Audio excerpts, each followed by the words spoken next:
Dinikdik mo na lahat ng verses na memorize mo at sinabi mo na, I shared the gospel to this person.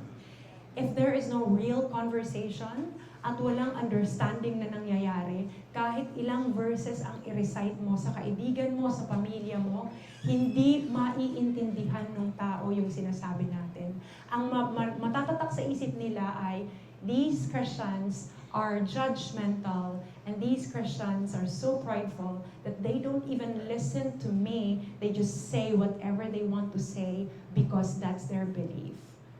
I hope that we will have that kind of heart to try to understand and in humility listen to people. And I know several apologists have said that the best apologetic defense of the faith is love. So I discovered that in this island as we, one thing that God has been teaching me here in the island as we started the house church is love. Yung mapamahal mo yung tao, that's the best way to share God's word in the gospel.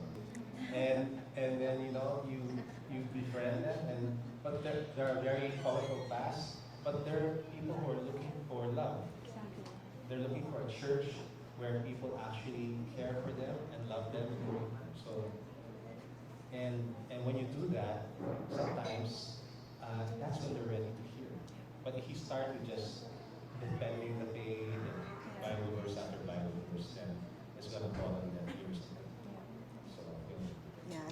People wouldn't care if all you show is that people don't care if how much you know until they know how much you care. Love is the answer.